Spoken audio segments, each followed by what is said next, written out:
No official map mentioned the city, not the nautical charts archived by research institutes, not the classified satellite surveys quietly shared between governments, and certainly not the glossy tourist brochures that pretended the coastline was nothing more than cliffs, fishing villages, and deep, empty water. Yet Evan Calder, marine surveyor by profession and skeptic by nature, stared at the sonar display aboard the research vessel Alethea with a tightening in his chest that had nothing to do with pressure or depth. The shapes unfolding on the screen were deliberate, geometric in a way the ocean never was by accident. Long straight lines intersecting at measured angles, vast hollow spaces arranged with a precision that mocked the idea of natural formation. The crew spoke in low voices behind him, cautious, restrained, as though raising their volume might somehow alert whatever lay below. Evan barely heard them. His attention was fixed on a single structure emerging from the noise of the data, a circular formation larger than any known underwater ruin, its perimeter unbroken, its center dense with vertical forms that resembled towers. A city, buried beneath kilometers of water, resting in silence where no city should exist. What unsettled him most was not the impossibility of it, but the familiarity. The layout stirred something in him, an old, half-forgotten sense of recognition, like seeing a childhood street in a stranger's photograph. He leaned closer to the screen, heart slowing instead of racing, his mind performing a quiet, disturbing calculation. The central avenue curved exactly like the main road of his hometown. He dismissed the thought instantly, labeling it coincidence, fatigue, the brain's habit of forcing patterns where none existed, yet the feeling persisted, growing heavier with each new scan. When the autonomous submersible descended hours later, its cameras cutting through the dark with clean white beams, Evan felt as though he were watching a memory surface rather than an image forming in real time. Stone structures rose from the seabed, intact, untouched by erosion, their surfaces smooth as if time itself had refused to pass over them. No coral growth, no marine life clinging to the walls, just architecture preserved in a stillness that bordered on reverence. The first tower filled the screen, tall and narrow, its facade etched with markings too subtle to be decorative, repeating patterns that seemed to guide the eye rather than adorn the stone. Evan's breath caught when the submersible rotated, revealing a wide plaza opening at the tower's base, a plaza he knew intimately without knowing why.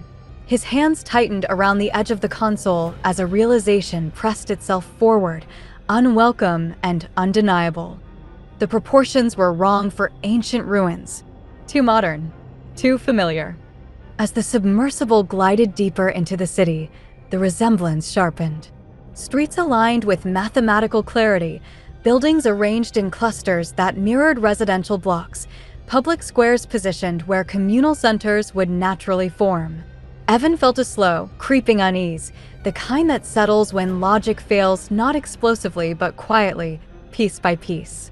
He had studied drowned cities before, remnants of civilization swallowed by rising seas, but those places bore scars of collapse, signs of hurried abandonment. This city showed none of that. It had not fallen. It had been placed. The submersible's lights swept across a broad stone wall at the far edge of the city, and Evan's stomach dropped. Carved into the surface, vast and unmistakable, was a symbol he had not seen since childhood, a shape he used to trace absent-mindedly on notebooks, margins, the fogged glass of winter windows without ever knowing where it came from. A circle bisected by a single vertical line, intersected again by a shallow arc. The emblem of his hometown. Not similar. Not reminiscent. Exact. Evan stepped back from the console as if distance might loosen the grip of the image on his mind. His pulse thundered now, not with fear, but with a growing certainty that terrified him far more. He had never left that town believing it was special, never thought it carried history worth preserving, yet here it was, replicated beneath the ocean with impossible fidelity, a city that should not exist reflecting a place that very much did. The crew captain called his name, voice tight, asking for confirmation, for explanation, for anything that might ground what they were seeing in rational terms. Evan opened his mouth to respond, then stopped, words dissolving before they formed, because the submersible had reached the central plaza at last, and the camera angle shifted. At the heart of the city stood a single structure unlike the others, taller, broader, its surface darker, absorbing the light rather than reflecting it. As the submersible drifted closer, a series of carved names became visible along its base, etched deeply into the stone in orderly rows. Evan leaned forward slowly, thread settling into his bones as recognition crystallized. They were names from his hometown, families he had grown up with, people still alive. And there, carved cleanly among them, was his own. Evan Calder. The feed flickered once, sharply, and the lights of the submersible dimmed as if something in the city had noticed it had been seen. The feed stabilized after a few seconds, but the silence that followed felt heavier than the flicker itself, the kind of silence that settles after something irreversible has already happened. Evan remained motionless, eyes fixed on the screen, his name still carved into the stone at the base of the central structure, each letter precise, deliberate, untouched by erosion or time. Around him, the crew waited for instruction, their unease thickening as seconds stretched, because no one spoke when a discovery stopped feeling scientific and began to feel personal. Evan forced himself to breathe, slow and measured, grounding his thoughts in procedure, in the familiar logic of surveys and data verification, yet the city resisted being reduced to numbers. The architecture continued to reveal itself with unnerving intimacy. Street corners shaped like those he remembered biking past as a teenager, stairways positioned where shortcuts used to be. Even subtle asymmetries that mirrored the small imperfections of a town built by people rather than planners. It was not a copy made from maps or satellite images. It was a reconstruction made from memory. The submersible drifted closer to the central structure, responding to Evan's silent command, its lights washing over the carved names one by one. Some were partially obscured by shadow, others fully illuminated, and with each new name, Evan felt a tightening behind his eyes, a dull pressure that had nothing to do with depth. These were not historical figures, not ancestors or forgotten citizens. These were people he could still picture vividly: neighbors, teachers, shop owners, the man who used to fix bicycles near the old bridge, the woman who ran the corner cafe. Lives ongoing, breathing, unaware that their names were already etched into stone beneath the sea. "What is this place?" the captain finally asked, his voice low, controlled, as if volume alone might provoke whatever lay below. Evan swallowed. "I don't think it's a ruin," he said slowly, each word weighed before release, "and I don't think it's ancient." As if responding to the acknowledgement, the city seemed to shift, not physically, but perceptually, details sharpening, edges clarifying, the submersible's instruments suddenly flooding with readings that had not appeared before. Power signatures registered where none should exist, faint but consistent, threading through the structures like veins beneath skin. This was not a dead city. It was dormant. The submersible's camera panned upward along the central structure, revealing an entrance carved directly into the stone, tall and narrow, its proportions unmistakably human. Evan felt a pull toward it that bypassed reason entirely, a pull rooted somewhere deeper than curiosity, deeper even than fear. He knew that door. He had dreamed of it as a child, recurring dreams he had long dismissed as imagination, dreams of standing before a towering dark entrance, knowing that something important waited on the other side, something he was not yet allowed to understand. Without asking permission, Evan rerouted the submersible, guiding it toward the entrance. No alarm sounded. No warnings triggered. It was as if the city had been waiting for this specific choice from this specific person. As the submersible crossed the threshold, light vanished abruptly, replaced by a soft internal glow that seemed to emanate from the stone itself. The interior corridor was vast, sloping gently downward, walls etched with patterns that pulsed faintly in response to the vehicle's movement. Evan's breath quickened as images began to bleed into his awareness, not on the screen, but inside his mind, fleeting impressions of moments he had lived and moments he had not, standing at that same cafe years earlier, arguing with his father, walking alone at night, leaving town without looking back. "This isn't possible," he murmured, though the city offered no contradiction. The corridor opened into a chamber unlike any he had seen, a massive circular space filled with vertical stone slabs arranged in concentric rings. Each slab bore names, dates, fragments of symbols, some glowing softly, others dark and inert. Evan leaned closer to the display, heart hammering as understanding began to form, not all at once, but gradually, inexorably. The glowing names corresponded to people still living. The dark ones belonged to those who had died. The city was not a memorial. It was a register. A living archive beneath the waves, recording lives not after they ended, but as they unfolded, tracking existence itself with cold, impartial precision. Evan felt a surge of nausea as he realized the implications, the quiet horror of a place that knew who existed, who would exist, and when they would stop.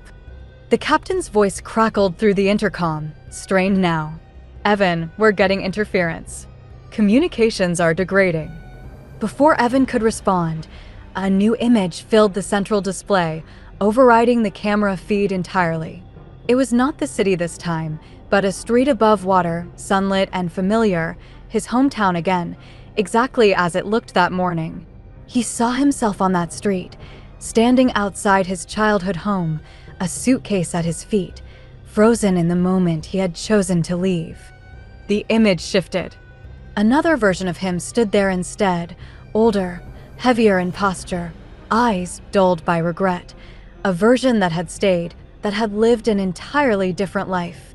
The two versions overlapped briefly, then separated, each continuing down divergent paths. Evan's chest tightened painfully. The city was not predicting the future. It was preserving possibilities. Every life, every path, every version that could exist, recorded beneath the ocean, held in waiting. And only one version, one path, was ever allowed to surface. The chamber lights dimmed suddenly, patterns flaring bright along the walls, as if the city itself were reacting to his understanding. A deep vibration rolled through the structure, stronger than before, resonating through the submersible's hull. A new inscription began to form on the nearest slab, stone reshaping itself with deliberate slowness. A date appeared, a future date, and beneath it, a name. Evan Calder. The slab glowed brighter than any other. Evan felt a cold certainty settle over him, not panic, not shock, but recognition. The city beneath the waves did not merely record lives. It decided which version was allowed to continue. And now, unmistakably, it was responding to him. The glow around Evan's name intensified until it washed the chamber in pale blue light, the stone slabs humming in low resonance, as though the city itself were drawing breath. Instruments aboard the submersible began to fail one by one, displays blurring, readings flattening into meaningless lines, yet Evan barely noticed. His attention was fixed on the date beneath his name, close enough to feel intimate, far enough away to feel inevitable, a future already carved as fact.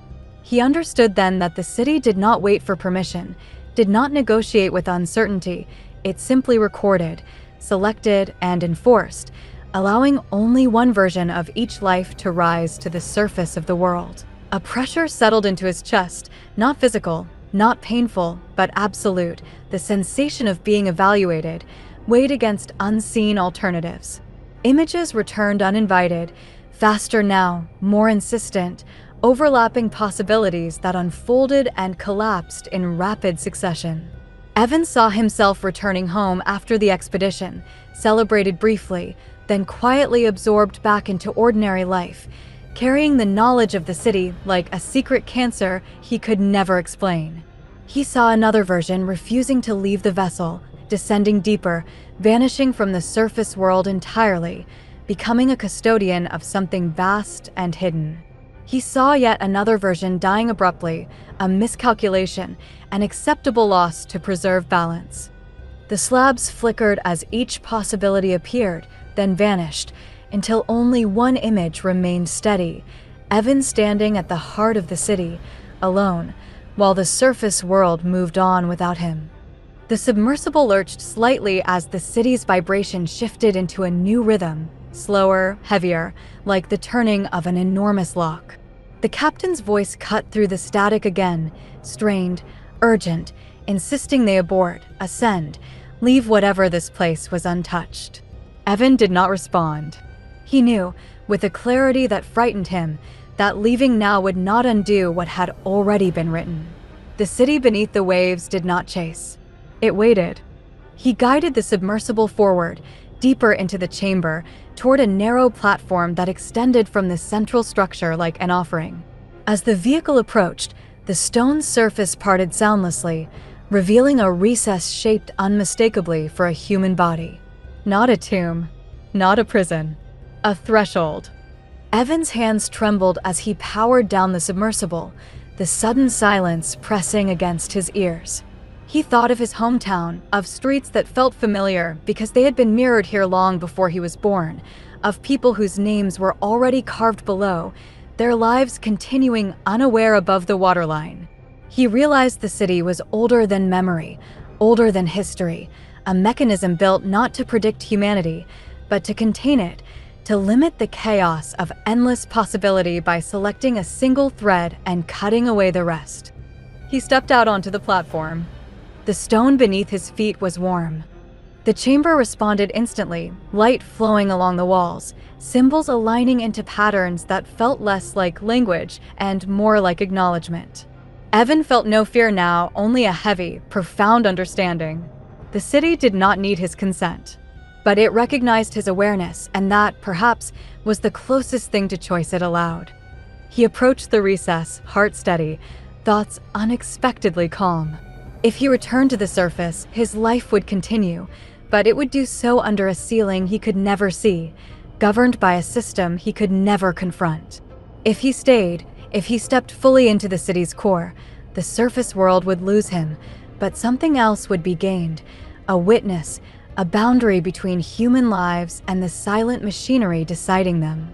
Evan lay down. The stone closed around him smoothly, gently, not trapping but sealing, the city's hum deepening as his presence synchronized with its pulse. Above him, slabs dimmed, names stabilizing, dates locking into place. On the surface, miles above, the submersible powered itself back to life, systems rebooting as if nothing had gone wrong, rising slowly toward daylight without him. The crew would report a malfunction, a tragic accident, a loss at sea. The town would mourn briefly, then move on. His name would remain etched below, no longer glowing, no longer pending, resolved. Deep beneath the waves, the city settled into stillness once more, its work complete for now. And somewhere between stone and silence, Evan Calder understood the final truth of the place that had called to him. The city beneath the waves did not exist to erase humanity, but to ensure it remained singular, controlled, and finite. One life per name, one path per existence. The ocean above closed over the city, indifferent and eternal, while the world continued, unaware that its futures were being quietly chosen in the dark.